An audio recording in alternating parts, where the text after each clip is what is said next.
Good evening everyone. तो psychology की हमारी जो टेस्ट सीरीज चल रही है, आज हम उसको कंटिन्यू करते हैं। तो शुरुआत करते हैं आज की टेस्ट सीरीज की। चलिए पहला क्वेश्चन देखते हैं। देखिए, विद्यालय में शिक्षक के चयन हेतु क्या प्रयोग करेंगे। तो जब हमें किसी अध्यापक का स्कूल में अपॉइंट करना है तो उसके लिए हम क्या करेंगे, किस प्रकार का टेस्ट का आयोजन करेंगे।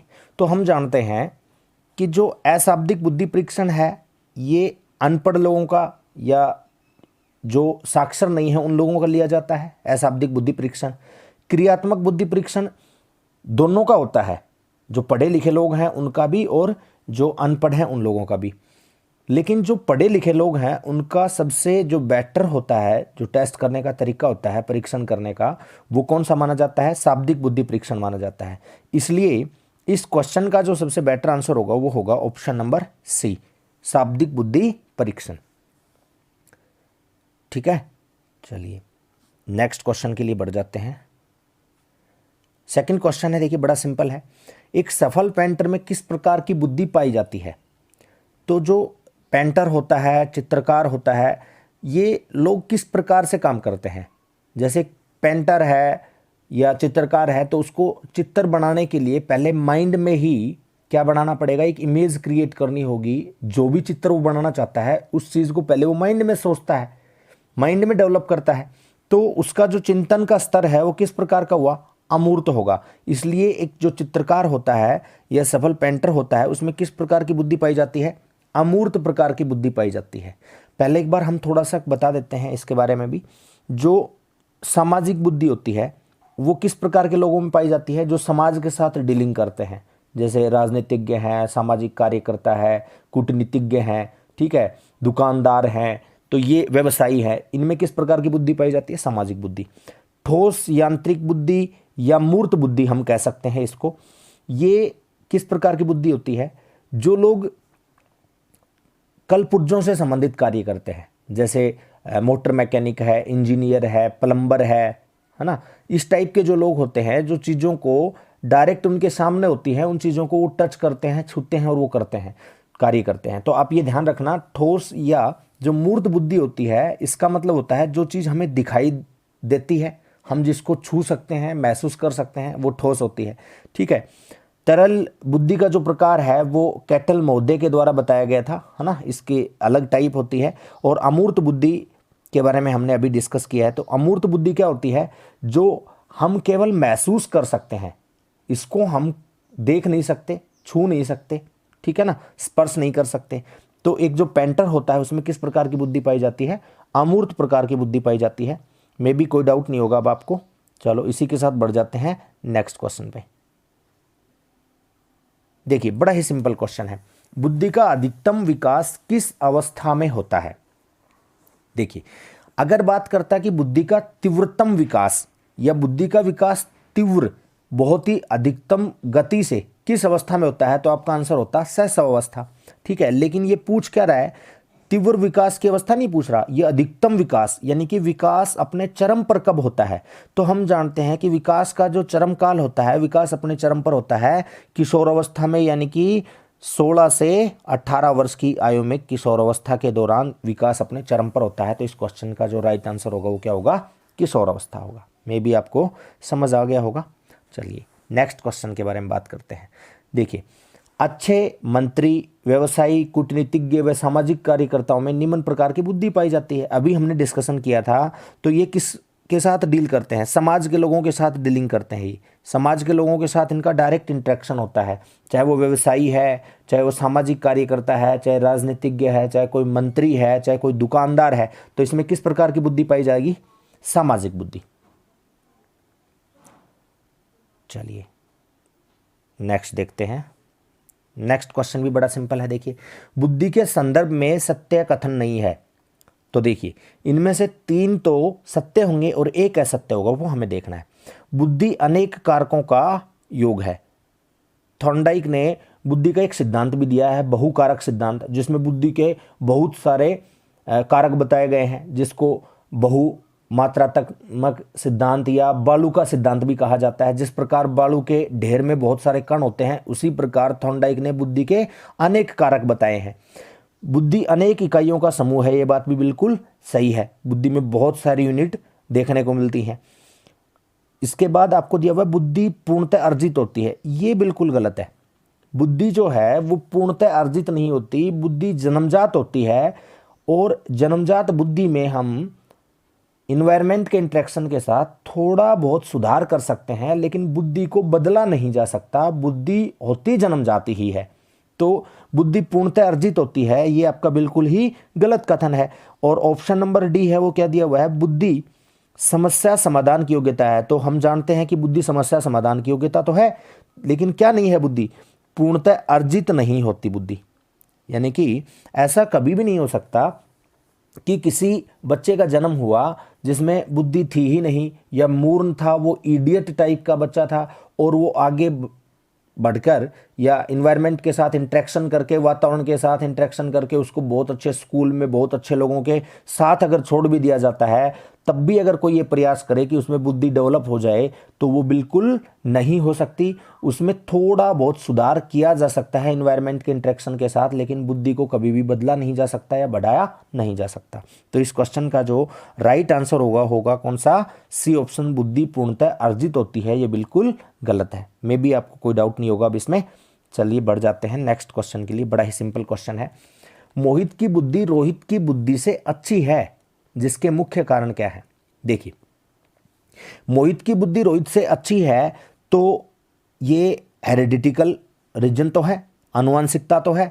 अगर किसी के वंश में पहले जो लोग थे वो सारे के सारे बुद्धिजीवी रहे हैं, तो उनके जो आने वाले वंश की जो संतान होंगी, बच्चे होंगे, वो भी क्या रहेंगे, बुद्धिमान होंगे। ठीक है, तो वंश का प्रभाव तो इस पे पड़ता है, हेरिडिटी का प्रभाव तो इस पे पड़ रहा है, ये तो इसका कारण है। दूसरा है वातावरण, एटमॉस्फेयर। जैसा कि हमने इससे पहले क्वेश्चन में डिस्कस किया था कि एनवायरनमेंट से बुद्धि को बदला नहीं जा सकता, लेकिन बुद्धि में काफ़ी सुधार किए जा सकते हैं।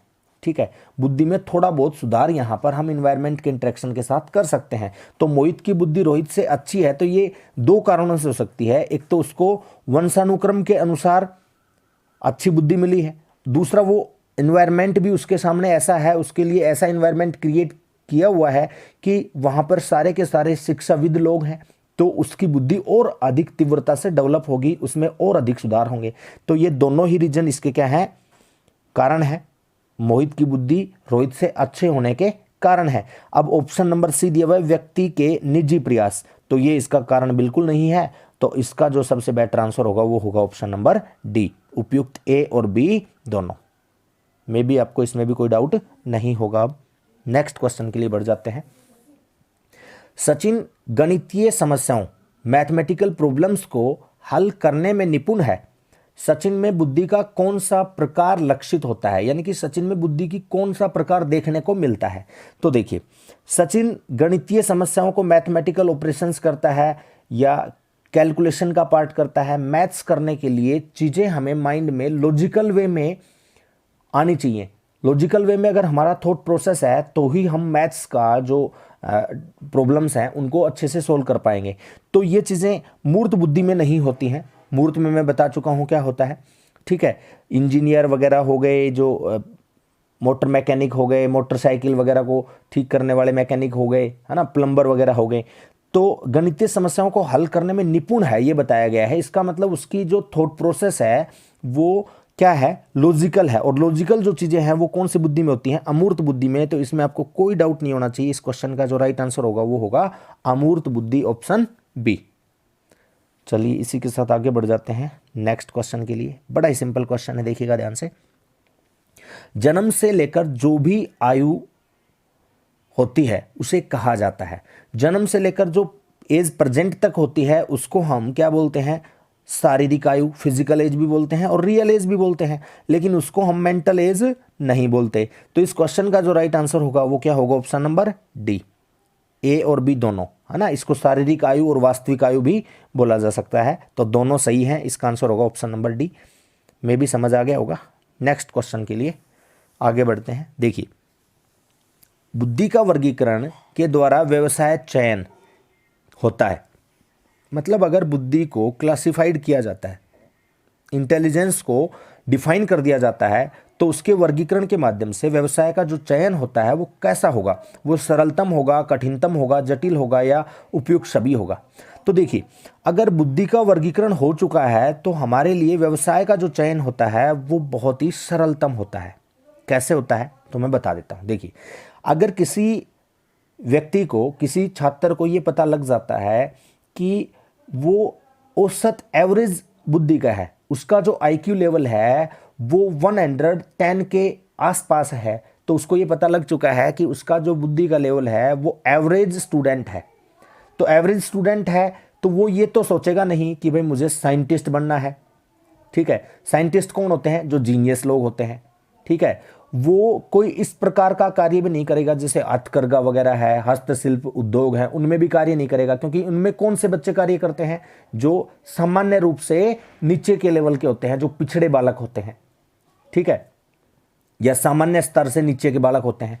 तो वो किस प्रकार के प्रोफेशन का चयन करेगा? डिफेंस सर्विस का चयन कर सकता है, आर्मी, एयरफोर्स, नेवी, है ना, शिक्षक का, है ना। इस प्रकार के जो फील्ड हैं ये सारे क्या है? सामान्य या एवरेज से थोड़े ऊपर के जो लोग हैं वो चूज करते हैं। तो ये अगर प्रोफेशन के चयन करने में बुद्धि का वर्गीकरण नहीं होता तो कठिनाई आती कि भाई मेरे बुद्धि का लेवल क्या है, उसके आधार पर ही तो मैं चयन करूंगा कि मुझे क्या करना है। अब जिस बच्चे को ये पता चल चुका है कि एवरेज है या एवरेज से ऊपर है, तो वो उसी के अकॉर्डिंग अपने प्रोफेशन का चयन कर लेगा। तो उसको चयन करने में क्या हुई? आसानी हुई। तो ये क्या हो गया? इसका सरलतम प्रकार हो गया। तो इसका आंसर क्या हो जाएगा? Option number A.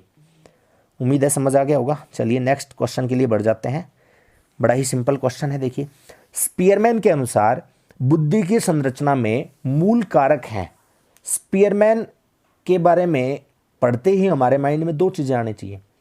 स्पीयरमैन ने द्वितत्व का सिद्धांत और त्रितत्व या तीन तत्व का सिद्धांत दिया। ठीक है, एक द्विकारक का सिद्धांत आप कह सकते हैं और त्रिकारक का सिद्धांत आप कह सकते हैं। तो जो मूल कारक बताए थे उन्होंने द्वितत्व में, तो वो कौन से कारक थे? तो वो आपको पता होगा। एक इन्होंने बताया था जनरल फैक्टर और एक बताए थे इन्होंने स्पेसिफिक फैक्टर। ठीक है, स्पेसिफिक फैक्टर। जनरल फैक्टर मतलब सामान्य कारक, दूसरे कौन से हो गए? स्पेसिफिक फैक्टर यानी कि विशिष्ट कारक। तो इसमें अब हमें कोई डाउट नहीं होना चाहिए। इस क्वेश्चन का जो राइट आंसर होगा वो क्या होगा? Option B. स्पीयरमैन के अनुसार बुद्धि की संरचना में दो मूल कारक हैं। फर्स्ट है जनरल फैक्टर, सेकंड है स्पेसिफिक फैक्टर। जी तथा एस कारक में भी समझ आ गया होगा। नेक्स्ट क्वेश्चन देखते हैं। किस भारतीय मनोवैज्ञानिक ने कोह-ब्लॉक बिल्डिंग, पास अलोंग आकृति चित्रण, चित्र परीक्षण को सम्मिलित करके निष्पादन बुद्धि परीक्षण की माला तैयार की है? तो ये एक भारतीय साइकोलॉजिस्ट हैं, उनका नाम है भाटिया ने, है ना। ये किसके द्वारा तैयार किया गया? भाटिया के द्वारा। भाटिया ने कोह-ब्लॉक डिजाइन, बिल्डिंग डिजाइन या पास अलोंग आकृति चित्रण, है ना, चित्र परीक्षण को सम्मिलित करके एक निष्पादन बुद्धि परीक्षण तैयार किया था। तो ये परीक्षण किसके नाम से जाना जाता है? भाटिया के परीक्षण के नाम से जाना जाता है। ठीक है, चलिए आगे बढ़ जाते हैं नेक्स्ट क्वेश्चन के लिए। विशिष्ट बालकों के उपचारात्मक शिक्षण हेतु उपयोगी है। तो इसमें उपचारात्मक शिक्षण के लिए पहला ऑप्शन दे रखा है निर्देशन, डायरेक्शन। ठीक है, दूसरा ऑप्शन दे रखा है संयोग, कोइंसिडेंस। थर्ड ऑप्शन इसने दिया है सहयोग। ठीक है, और फोर्थ ऑप्शन इसने दिया है बुद्धि परीक्षण, इंटेलिजेंस टेस्ट, है ना। ये कंप्लीट नहीं लिखा गया, टाइपिंग एरर है। तो देखिए, विशिष्ट बालकों के उपचारात्मक परीक्षण। विशिष्ट बालक कौन होते हैं? जो सामान्य बालकों से अलग हैं। वो सभी के सभी बच्चे क्या होते हैं? विशिष्ट होते हैं। तो विशिष्ट बालकों के शिक्षण के लिए कौन सी चीज उपयोगी है? सबसे पहले तो हमें उनका क्या करना पड़ेगा? इंटेलिजेंस टेस्ट करके देखना पड़ेगा कि वो किस लेवल के हैं, किस प्रकार की वो कैटेगरी में आते हैं। बुद्धि परीक्षण हम करेंगे और उसी के आधार पर हम उनको उपचारात्मक जो शिक्षण है वो प्रोवाइड करेंगे। तो इसका जो राइट आंसर होगा वो क्या होगा? ऑप्शन नंबर 4, बुद्धि परीक्षण। चलिए नेक्स्ट क्वेश्चन पे बढ़ जाते हैं। मस्तिष्क में कुल 30 शक्तियां हैं जिनमें से एक बुद्धि भी है। ये किस मनोवैज्ञानिक का कथन है? तो ये थॉमस रीड का कथन है। किस वैज्ञानिक मनोवैज्ञानिक का कथन है ये? थॉमस रीड का। तो ये परिभाषा है या जो भी कोट होती हैं तो वो हमें रटनी ही पड़ती हैं। ठीक है, चलिए नेक्स्ट क्वेश्चन को देखते हैं। बड़ा ही सिंपल क्वेश्चन है। निम्न में से किस आयु में बौद्धिक विकास इंटेलेक्चुअल डेवलपमेंट तीव्रता से होता है? तो देखिए, ये हम पहले भी एक बार डिस्कस कर चुके हैं इसी सेशन में। तो इसमें हमने बात की थी कि तीव्रता से तो विकास होता है शैशवकाल में। ठीक है, तो शैशवकाल का जो पीरियड है वो तो इसमें दे नहीं रखा, लेकिन एक ऑप्शन हमें ये तो दे रखा है 3 से 4 वर्ष। तो इसका जो सबसे बेटर आंसर होगा वो क्या होगा? Option number A. तीव्र विकास किस अवस्था में होता है? बौद्धिक विकास शैशवकाल में या 3 से 4 वर्ष की आयु में। उम्मीद है समझ आ गया होगा। नेक्स्ट क्वेश्चन के लिए बढ़ते हैं। बुद्धि लब्धि इंटेलिजेंस कोशेंट शब्द का सर्वप्रथम प्रयोग किसने किया? सर्वप्रथम प्रयोग किसने किया? तो देखिए, बुद्धि के क्षेत्र में या बुद्धि के चैप्टर में सबसे पहले अगर कोई कार्य करता है तो वो कार्य करता है अल्फ्रेड बिने। लेकिन यहां पर ध्यान से पढ़ना, बुद्धि लब्धि की बात कर रहा है, बुद्धि शब्द की बात नहीं कर रहा। बुद्धि शब्द का प्रयोग तो सबसे पहले किसने किया था? फ्रांसीसी गाल्टन ने 1885 में। कब किया था इन्होंने? 1885 में। ठीक है, और अल्फ्रेड बिने हैं जिन्होंने बुद्धि के बारे में सबसे पहले परिभाषा दी, बुद्धि के बारे में लोगों को अवगत कराया, जानकारी प्रदान की। तो बुद्धि लब्धि शब्द का जो प्रयोग करने वाले सबसे पहले जो मनोवैज्ञानिक थे वो थे टर्मन महोदय। कौन थे वो? टर्मन महोदय। टर्मन ने सबसे पहले क्या किया था? बुद्धि लब्धि या इंटेलिजेंस कोशेंट शब्द का प्रयोग किया था। चलिए आगे बढ़ जाते हैं नेक्स्ट क्वेश्चन के लिए। मानसिक आयु मेंटल एज शब्द का प्रयोग सबसे पहले किसने किया? तो मानसिक आयु का जो संप्रत्यय है, जो कॉन्सेप्ट है, ये दिया गया था अल्फ्रेड बिने के द्वारा। हमें ध्यान रखना है, मानसिक आयु का जो कॉन्सेप्ट है, संप्रत्यय है, वो किसके द्वारा दिया गया था? अल्फ्रेड बिने के द्वारा। ठीक है, चलिए नेक्स्ट क्वेश्चन को देखते हैं। बड़ा ही सिंपल क्वेश्चन है। बुद्धि लब्धि इंटेलिजेंस कोशेंट ज्ञात करने के सूत्र का प्रतिपादक कौन है, या सूत्र का प्रतिपादन किसने किया? तो ये जो इसका फॉर्मूला दिया था सबसे पहले, वो किसने दिया था? सैटर्न महोदय ने, विलियम सैटर्न ने दिया था ये। और विलियम सैटर्न ने ये फॉर्मूला कब दिया था? तो ये दिया था 1912 में, 1912 में। ठीक है, उसके बाद इसको संशोधित करके यूज किया टर्मन महोदय ने 1916 में। टर्मन ने इसको यूज किया बाद में 1916 में। लेकिन आप ध्यान रखना कि जब भी आपको क्वेश्चन में ये पूछे कि बुद्धि लब्धि ज्ञात करने का जो फॉर्मूला है वो किसके द्वारा दिया गया, तो वो दिया गया विलियम सैटर्न के द्वारा 1912 में। अगर पूछे कि बुद्धि लब्धि ज्ञात करने का संशोधित जो फॉर्मूला है या सूत्र है वो किसके द्वारा दिया गया, तो वो टर्मन महोदय के द्वारा दिया गया था 1916 में। इन्होंने मेंटल एज अपॉन में जो क्रोनोलॉजिकल एज थी, रियल एज, उसके साथ में मल्टीप्लाई में क्या किया था? 100 किया था। किसने? टर्मन ने। जो विलियम सैटर्न ने फॉर्मूला दिया था वो क्या था? मानसिक आयु बटे में वास्तविक आयु, बस इतना ही इन्होंने दिया था। मल्टीप्लाई में 100 का जो कॉन्सेप्ट है वो किसके द्वारा दिया गया था? टर्मन महोदय के द्वारा दिया गया था 1916 में, और इन्होंने ही इसको अच्छे से फिर यूज किया था। ठीक है, उम्मीद है कि समझ आ गया होगा। चलिए नेक्स्ट क्वेश्चन के लिए आगे बढ़ जाते हैं। देखिए, बुद्धि इन 4 शब्दों में निहित है: ज्ञान, आविष्कार, निर्देश और आलोचना। यह परिभाषा किसकी है? तो मैंने बताया कि बुद्धि के बारे में सबसे पहले परिचय कराने वाले व्यक्ति कौन थे? अल्फ्रेड बिने थे। तो ये परिभाषा भी किसकी है? अल्फ्रेड बिने महोदय की परिभाषा है। बुद्धि किन 4 शब्दों में निहित है? ज्ञान, आविष्कार, निर्देश और आलोचना। ठीक है, आलोचना का मतलब इसने पॉजिटिव नेगेटिव जो चीज़ें होती हैं लर्निंग एटीट्यूड के साथ, उसके बारे में यहाँ पर जिक्र किया गया है। तो अब आपको अच्छे से समझ आ गया होगा।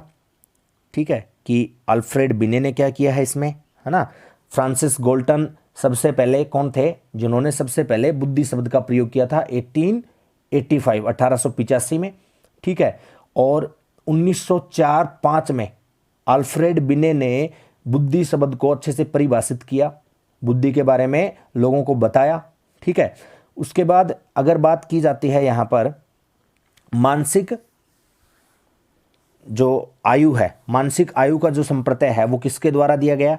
तो वो दिया गया विनय के द्वारा, लेकिन बुद्धि लब्धि का जो कॉन्सेप्ट है या बुद्धि लब्धि शब्द का जो प्रयोग किया वो किसके द्वारा किया गया था? टर्मन महोदय के द्वारा किया गया था। ठीक है, तो आज का सेशन हमारा यहीं समाप्त होता है। मे भी आप लोगों को अच्छे से समझ आया होगा। किसी भी प्रकार की कोई प्रॉब्लम रहती है, कोई दिक्कत है, तो आप कमेंट कर सकते हैं।